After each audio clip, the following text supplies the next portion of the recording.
haleluya, puji Tuhan, shalom, salam kasih Tuhan, salam persahabatan, salam persaudaraan bagi kita semua anak Tuhan yang luar biasa dimanapun kita berada. Saya baru saja menyanyikan satu lagu pujian ya, dimana pujian ini saya tulis sendiri ya, dimana dalam hati yang gembira, hati yang sukacita saya ingin bernyanyi dan memuji Tuhan. Ya, bernyanyi dan memuji Tuhan adalah satu hal yang sangat saya suka ketika saya sejak saya mengenal Tuhan, sejak saya mulai mengenal keselamatan, saya suka bernyanyi, saya suka memuji nama Tuhan ya.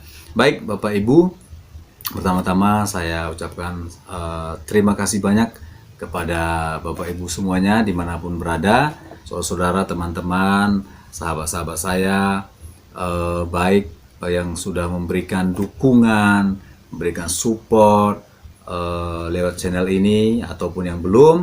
Kiranya Tuhan berkati kita semuanya ya. Terima kasih banyak buat dukungannya Bapak Ibu.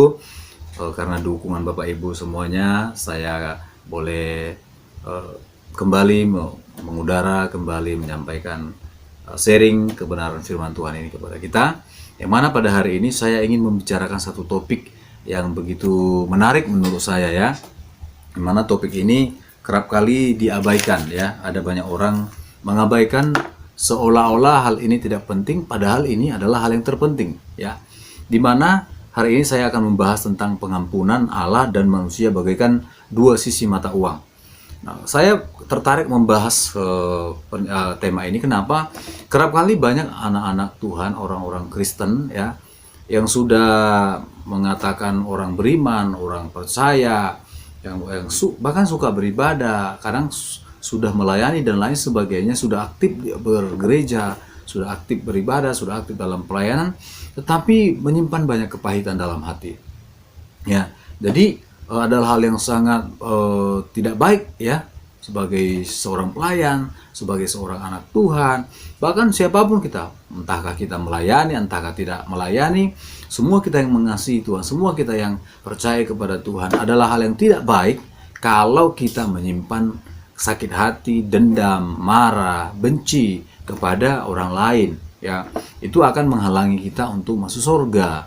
Itu akan menghalangi kita untuk mendapatkan jawaban-jawaban doa daripada Allah ya, karena ada satu firman Tuhan berkata, bukan tangan Tuhan kurang panjang, bukan telinga Tuhan kurang tajam untuk mendengar dan menjawab doa kita, tetapi yang menjadi tembok pemisah antara kita dengan Allah kita adalah segala dosa dan pelanggaran kita. Jadi walaupun kita tidak mencuri, kita tidak membunuh, kita tidak melakukan hal-hal yang jahat ya, di mata Tuhan, di mata manusia kita tidak melakukan hal yang jahat ya, tetapi apabila jauh di dalam hati kita menyimpan sebuah kepahitan, dendam, benci, amarah kepada orang-orang tertentu, maka itu adalah kesalahan terbesar. Itu dosa yang sangat besar. Kenapa? Tuhan menentang itu ya. Bahkan dalam hal pengampunan pun Tuhan menjadikan itu menjadi patron untuk mengampuni dosa-dosa kita ya. Kita baca sama-sama. Saya akan membacakan firman Tuhan ini. Yang pertama ya, yaitu dalam Matius 6 ayat 14 sampai 15 dikatakan di sini, karena jikalau kamu mengampuni kesalahan orang, Bapamu yang di sorga akan mengampuni kamu juga. Tetapi jikalau kamu tidak mengampuni orang, Bapamu juga tidak akan mengampuni kesalahanmu. Saya ulangi, karena jikalau kamu mengampuni kesalahan orang, Bapamu yang di sorga akan mengampuni kamu juga. Tetapi jikalau kamu tidak mengampuni orang, Bapamu juga tidak akan mengampuni kesalahanmu. Ya, jadi ini sangat luar biasa. Ini adalah topik yang sangat harus kita pahami mengenai pengampunan ya. Sebelum menjauh kita harus tahu apa itu pengampunan. Pengampunan itu adalah saat kita satu saat di mana kita dibebaskan, dilepaskan dari kesalahan, dari pelanggaran, dari dosa-dosa yang pernah kita perbuat. Itulah pengampunan. Jadi Allah datang ke dunia melalui putranya Yesus Kristus, menjadi sama dengan manusia, lalu dia lalu disalibkan, darahnya dicurahkan, dan lewat darah itu adalah darah penebusan bagi kita untuk menebus kita dari semua perbuatan-perbuatan jahat, dosa-dosa yang pernah kita lakukan. Ketika kita datang kepada Tuhan, maka kita diampuni. Jadi dengan datangnya Yesus ke dunia, menjadi manusia, lalu disalibkan, darahnya dicurahkan, maka semua orang yang datang kepada Tuhan, mohon ampun, maka dosanya akan disucikan. Jadi semua orang berhak. Semua orang berhak untuk memperoleh pengampunan daripada Tuhan. Ya. Nah, tetapi apabila kita sudah diampuni, tetapi kita tidak mengampuni kesalahan orang, maka pengampunan itu akan menjadi terhalang. Ya, karena tadi dikatakan dalam ayat tersebut, tetapi jikalau kamu tidak mengampuni orang, Bapamu juga tidak akan mengampuni kesalahanmu. Jadi Tuhan memberikan patron di sana. Jadi seperti dua sisi mata uang. Jadi pengampunan Allah dengan manusia itu seperti dua sisi mata uang. Ya, nah di sini ada mata uang ya. Di sini ada gambar tarian daerah. Di sini ada gambar pahlawan-pahlawan ya. Salah satu pahlawan yang ada di Indonesia ya, pahlawan nasional. Nah, ini mata uang ini hanya berlaku apabila kedua sisi mata uang ini ada. Ya, tetapi apabila sisi mata uang ini tidak ada, salah satu dari sisi mata uang tidak ada, maka kemanapun kita bawa uang ini tidak akan berlaku, tidak akan bermanfaat, tidak bisa membeli apapun. Ya, jadi pengampunan juga seperti itu. Apabila kita mohon ampun kepada Bapa di sorga, oke, dosa kita diampuni, tetapi ada satu perintah yang harus kita kerjakan, yaitu adalah ampunilah orang yang bersalah kepada kamu. Ketika kamu mau mengampuni orang yang bersalah kepadamu, maka Bapa kita di sorga akan mengampuni. Haleluya, haleluya. Bapak, Ibu, Saudaraku, ya, banyak sekali saya jumpai anak-anak Tuhan. Banyak sekali saya jumpai orang-orang ya sangat sulit untuk mengampuni. Ya, ini tidak baik. Ini penyakit rohani. Ini penyakit rohani yang harus disembuhkan. Ya. Jadi ini tidak bisa dibiarkan, karena kalau ini dibiarkan, maka ini akan berbahaya, berdampak negatif bagi kehidupan rohani orang tersebut. Ya. Bagi Allah adalah sangat mudah untuk berkata ya kepada kita yang memohon ampun kepadanya, karena Dia yang punya sorga. Gampang saja Tuhan berkata, ketika kita minta ampun, Tuhan berkata ya boleh saja sebetulnya. Tetapi Tuhan memberikan syarat, Tuhan memberikan satu tugas untuk kita. Ya, sebetulnya tugas mudah. Kalau kita rendah hati, mengampuni itu merupakan tugas yang mudah untuk kita lakukan. Ya, jadi jangan lupa bahwasanya Tuhan mau kita mengampuni saudara-saudara kita. Ya. Tidak dapat dipungkiri Bapak Ibu, dalam keseharian kita, dalam kita bergaul, dalam kita bersahabat, dalam kita berjemaah, dalam kita melayani Tuhan sekalipun, kadang-kadang kita bertemu dengan orang-orang yang tidak sepaham dengan kita, tidak sependapat dengan kita, tidak satu hati dengan kita. Itu wajar-wajar saja. Kenapa? Karena kita masih di bumi, kita masih di dunia. Wajar-wajar saja kita akan mengalami hal-hal tersebut, ya, bertemu dengan orang-orang yang tidak sepaham, tidak sepikiran dengan kita, ya. Jangankan jauh-jauh, dengan pasangan kita pun kadang-kadang kita tidak sepaham, ya. Suami tidak sepaham dengan istri, istri tidak sepaham dengan suami. Orang-orang tua kadang-kadang tidak sepaham dengan anak-anak. Orang tua menginginkan anaknya melakukan ini, orang tua menginginkan anaknya sekolah di sini, padahal anaknya tidak mau. Nah, hal-hal seperti itu bisa membuat kita sakit hati. Hal-hal seperti itu bisa dendam, ya.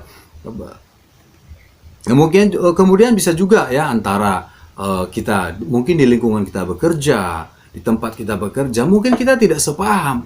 Mungkin kita tidak sepaham dengan pimpinan kita, tidak sepaham dengan bawahan kita, tidak sepaham dengan teman-teman sejawat dalam pekerjaan kita. Jadi, ini mungkin saja terjadi. Termasuk juga dalam pelayanan, ya. Kita tidak sepaham dengan teman-teman kita dalam pelayanan.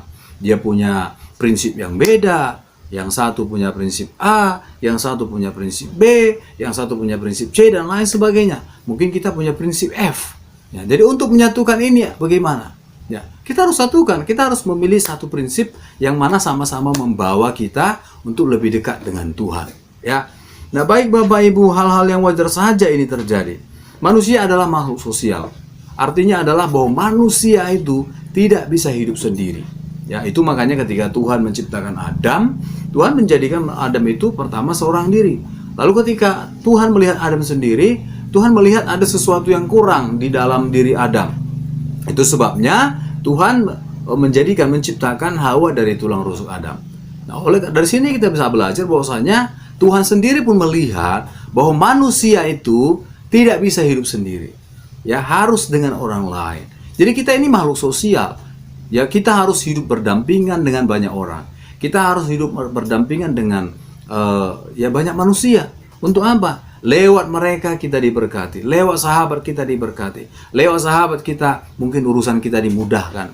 Lewat teman-teman kita mungkin kita dibantu, ditolong, dan lain sebagainya. Demikian juga sebaliknya, lewat kita orang lain diberkati, lewat kita orang lain ditolong, lewat kita orang lain dibantu. Ya, jadi hidup ini adalah saling. Jadi kita ini manusia adalah makhluk sosial. Ya. Jadi kita saling membutuhkan. Nah, saat kita bersosial, saat kita bersosialisasi, saat kita melakukan hubungan, membangun hubungan dengan banyak orang, nah, di sanalah kadang-kadang kita mengalami hal itu bentrok. Ya, bentrok, tidak sepaham, tidak sepikiran. Nah, oleh karenanya kadang-kadang memang timbul rasa dendam, timbul rasa benci, timbul rasa marah, ya, sakit hati. Mungkin ketika saudara tidak dihargai, mungkin saudara direndahkan, mungkin saudara tidak dianggap dan lain sebagainya. Ya, tetapi apapun itu Tuhan mau supaya kita mengampuni, ya. Saya bacakan kembali dalam kitab Markus 11 ayat 25 sampai 26, ya. Dikatakan di sana, ya, Markus 11 25 sampai 26. Dan jika kamu berdiri untuk berdoa, ampunilah dahulu sekiranya ada barang sesuatu dalam hatimu terhadap seseorang, supaya juga Bapamu yang di sorga mengampuni kesalahan-kesalahanmu. Tetapi jika kamu tidak mengampuni, maka Bapamu di sorga juga tidak akan mengampuni kesalahan-kesalahanmu. Nah, jadi Bapak Ibu dikatakan bahwasanya, bayangkan saja, ya, kalau kita mau berdoa saja, kita mau berdoa sama Tuhan, Tuhan bilang kepada kita supaya kita ampuni dulu. Seolah-olah Tuhan mau bilang, kalau kau mau doa, kalau ada sakit hatimu, gak usah berdoa. Itu bahasa gamblangnya, itu bahasa sederhana. Ya.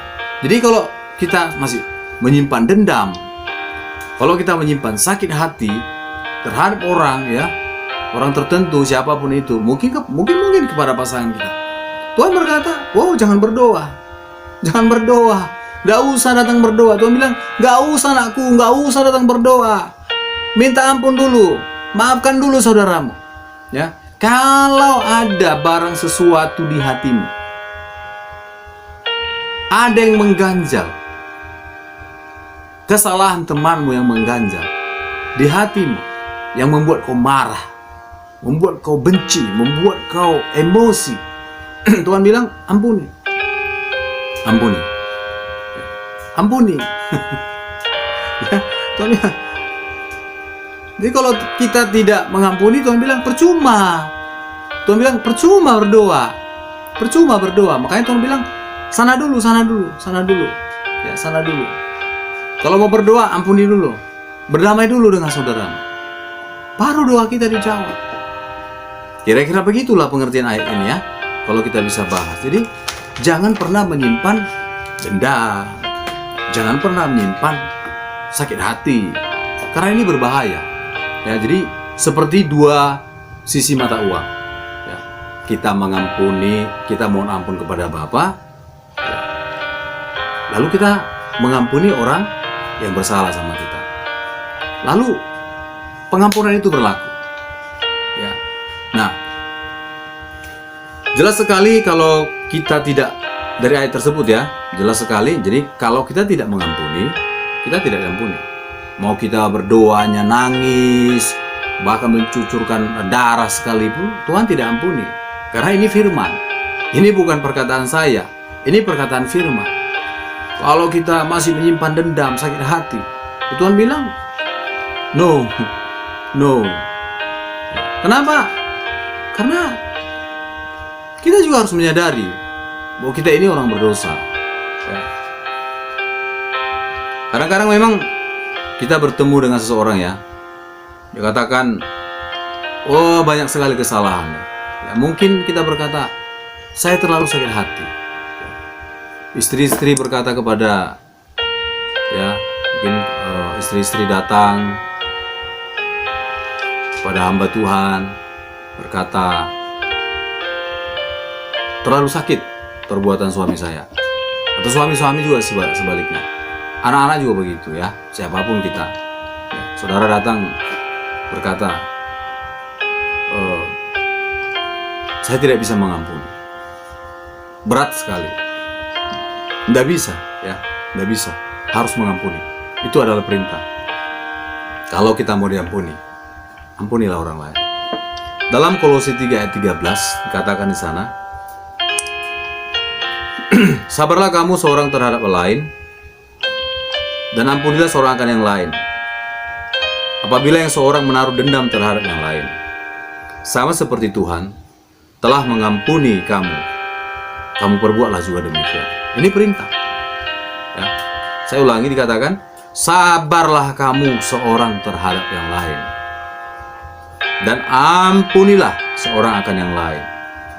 Apabila yang seorang menaruh dendam terhadap yang lain, sama seperti Tuhan telah mengampuni kamu, kamu perbuatlah juga demikian.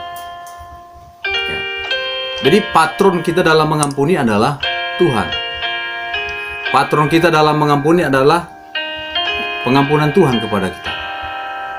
Ya. Kenapa begitu? Karena kita ini banyak sekali dosa kita, banyak pelanggaran. Ya, mungkin setiap hari kita berbuat dosa. Ya, mungkin kita nggak mencuri, kita tidak membunuh, kita tidak menipu dan lain sebagainya. Tetapi kita menyimpan sakit hati. Mungkin perkataan-perkataan kita. Ya. Mungkin kita nggak sengaja mengucapkan perkataan-perkataan yang sembrono, kata-kata kasar, yang mengandung dosa. Itu kan dosa. Ya. Lalu kita datang minta ampun kepada Tuhan. Lalu Tuhan ampuni. Ya. Tuhan ampuni. Tetapi Tuhan bilang, ampuni yang lain. Jadi ampuni yang lain. Jadi seolah-olah ada hukum sebab akibat ya. Kalau kamu begini, maka kamu begitu. Kalau kamu begini, maka kamu begitu. Selalu ada seperti itu. Jadi patron kita dalam mengampuni adalah kasih Tuhan. Tuhan. Ya. Jangan lihat kesalahan orang, tapi lihatlah bagaimana Tuhan mengampuni kita. Jadi ketika kita melihat, ketika kita mau mengampuni orang, mari pandang kepada Yesus. Pandang bagaimana Tuhan Yesus berkorban, bagaimana Yesus rela merendahkan diri menjadi sama, menjadi seperti manusia. Merendahkan diri menjadi sama seperti kita, menjadi manusia yang hina. Hanya untuk pengampunan loh. Hanya untuk bisa mengampuni kita. Saya ulangi.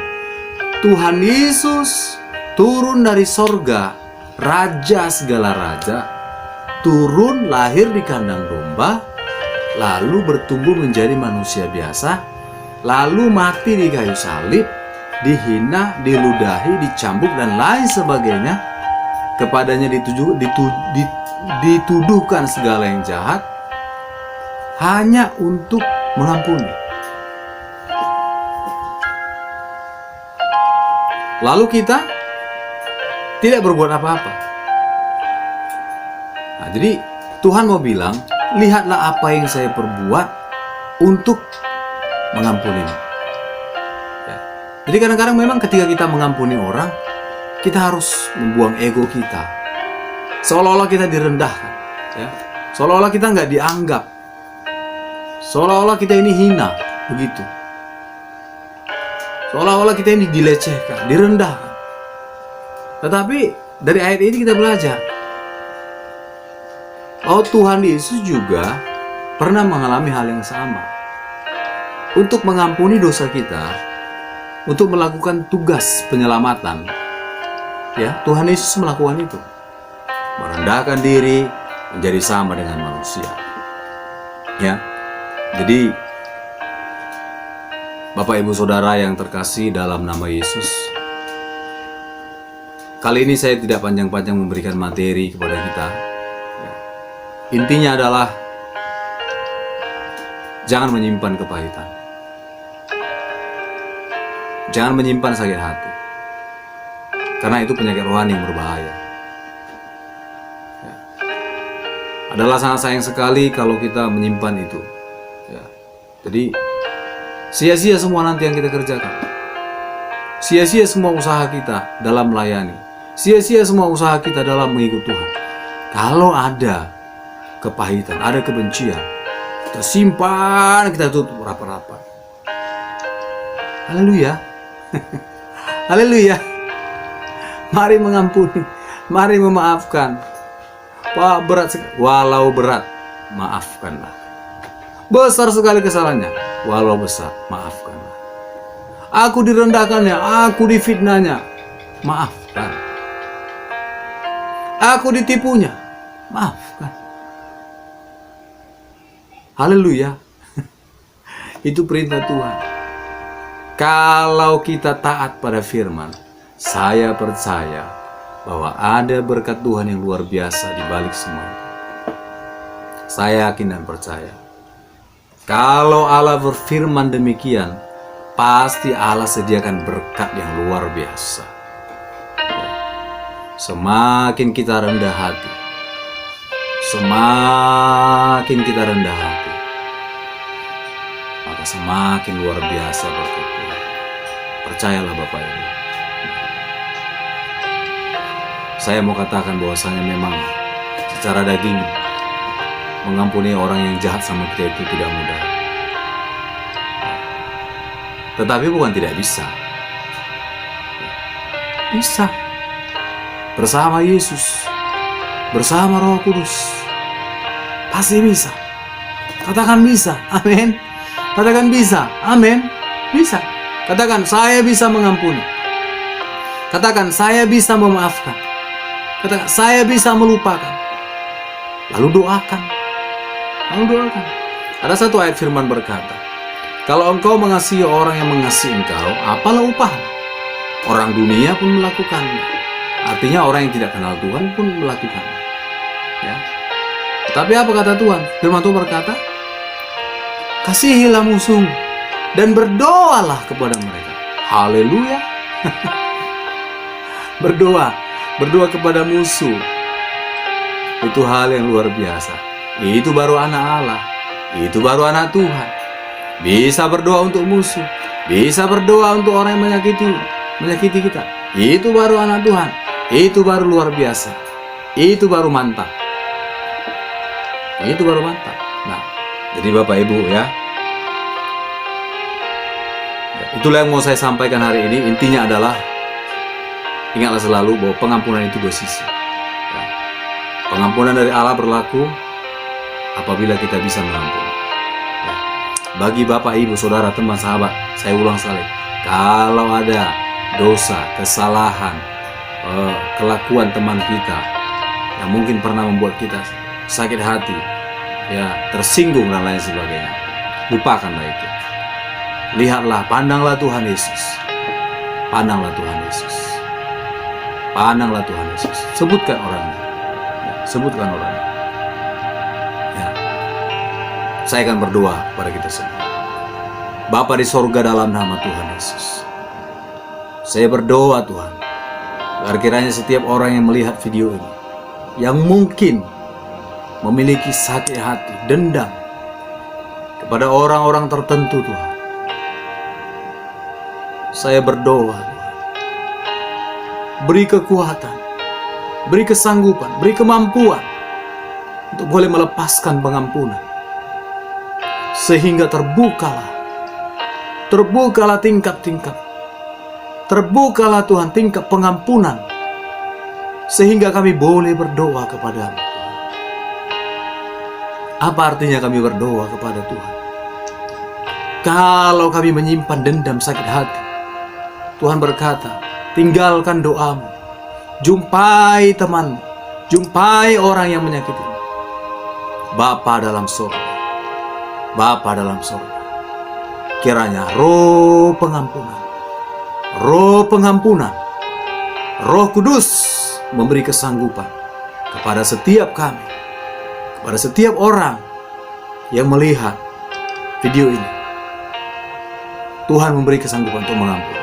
Dan kami percaya ketika kami mengampuni orang bersalah kepada kami, maka ada berkat Tuhan yang luar biasa. Ada berkat Tuhan yang luar biasa Tuhan sediakan kepada kami. Terima kasih Tuhan.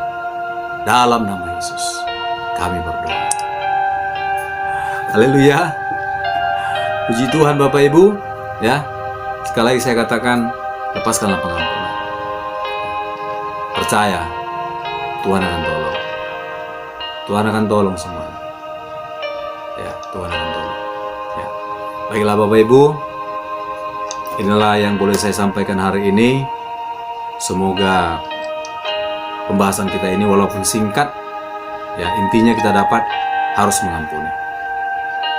Ya, supaya kita tidak tertinggal, supaya kita sama-sama terangkat ke surga, supaya sama-sama kita diampuni, sama-sama kita bertumbuh dalam Tuhan, supaya Tuhan bisa pakai hidup kita menjadi berkat bagi banyak orang. Boleh ya mengampuni ya, boleh ya, harus mengampuni. Ya. Baik, kembali saya mohon dukungan, jangan lupa dukung video ini, ya, like, komen, share, subscribe. Saya ulangi, like, komen, share, subscribe. Ya, subscribe-lah video saya, Bapak Ibu, supaya channel ini bertumbuh. Saya berdoa, Bapak Ibu yang memberikan dukungan diberkati Tuhan. Ya, diberkati Tuhan. Subscribe itu gratis, nggak bayar ya Bapak Ibu.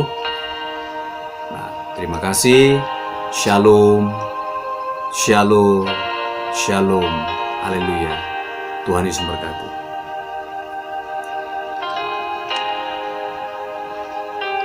God bless.